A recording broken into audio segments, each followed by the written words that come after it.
Right, so today I want to talk about the Gransfors Bruk small forest axe.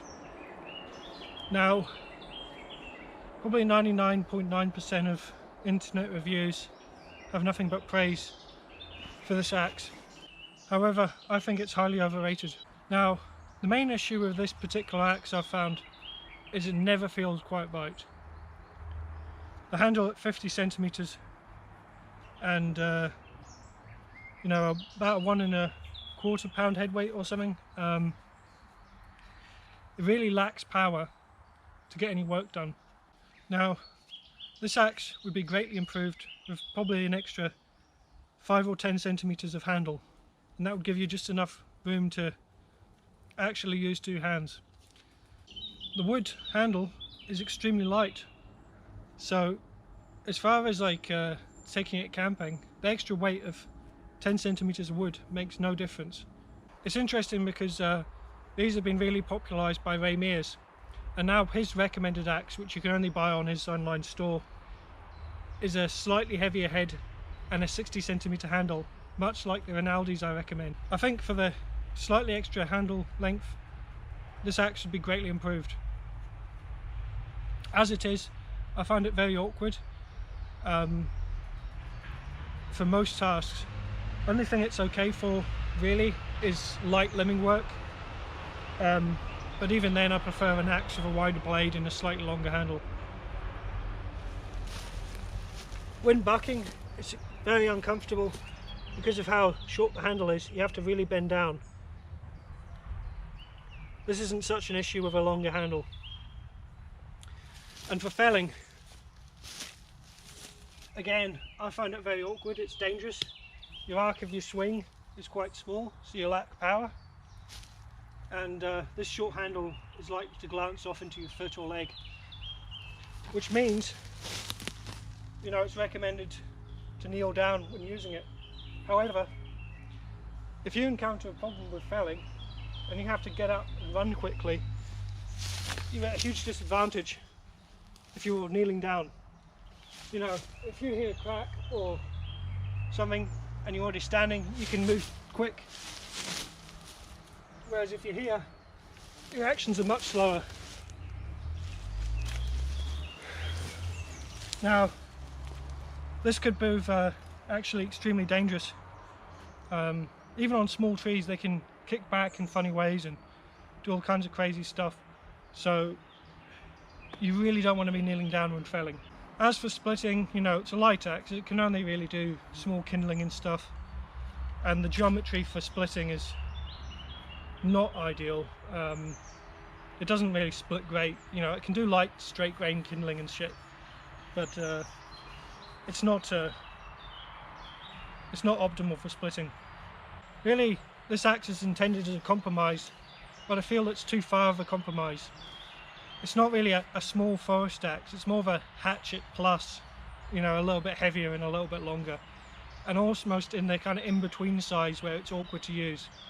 It's almost like if you were designing a truck at a compromise and you said, okay, let's make the truck as small as possible, and you got to the stage where it was too small to fit a pallet in the back, or designing a car and it was too small to actually fit a normal sized person in. You know, it defeats the purpose and the compromise has gone too far. As a firewood cutting tool for felling trees and bucking logs, I think this is not fit for purpose. For lightweight limbing and kindling and small work, it's okay, although there are better axes out there for that. And is a carving axe.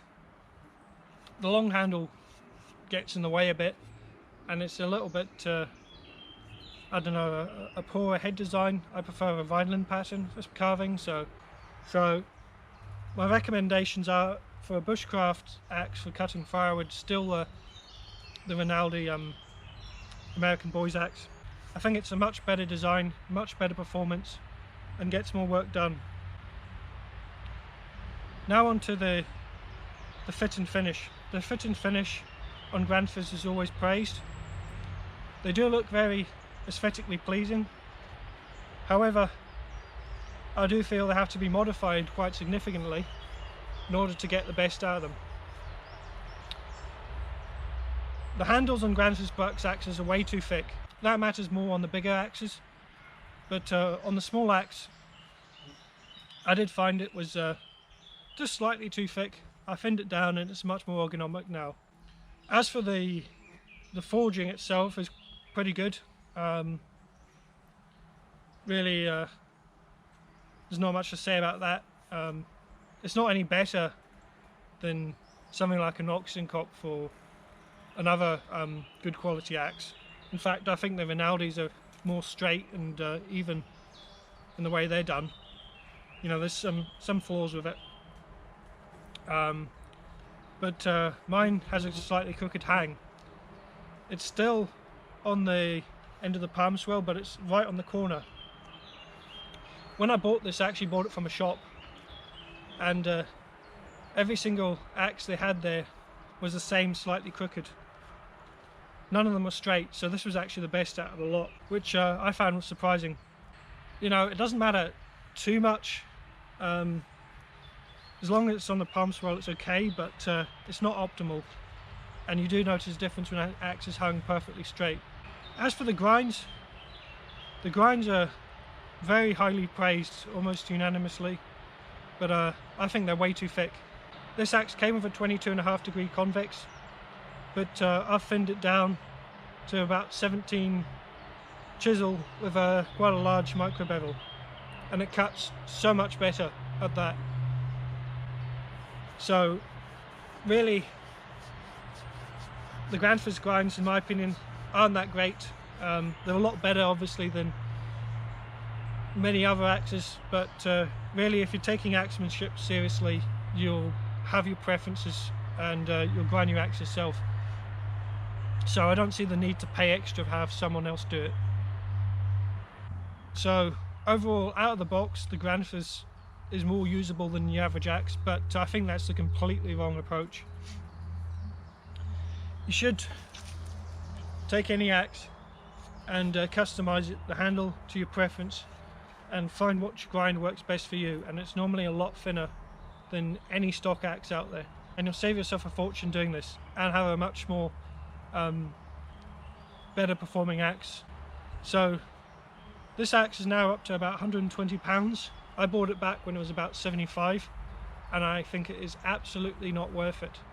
In order to tune it up, you obviously have to redo the handle finishing, thin the handle, redo the grind yourself. The steel is pretty damn hard, so it's difficult to file, so you're best off using a belt sander. So it's not an easy axe to maintain out in the field. You know, if you get a big chip in it, I think you've got not much chance of getting out anytime soon, and there's no real advantage to the harder steels. So overall, I don't think Gransfors Bruk's axes are worth it. Buy one if you like, it's your money, but don't expect it to perform any better. And you know, I know a lot of people who have bought these, or the American felling axe and stuff, and they've came to the same conclusion where they really don't work any better. They certainly look nice, and really that's the only advantage they have over other competitors such as Halter 4s or Oxen Kopf. I would not recommend spending a fortune on your first axe.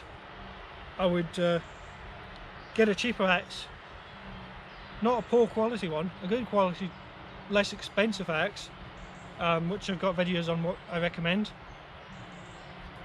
Customize it, tune the handle to your preference, experiment with the grinds, you know, put a couple of dents in it, chip it up, find out what works for you, and down the road, if you want to go out and buy a Gransfors Bruk's, then fair enough. But you know, if you're going to go for the high expensive axe route, I would go for Basque axes, and maybe a Tuatahi if you want a big heavy one, but you know, it's your money, do what you want, but I'm less than impressed, and I do not think they live up to the hype.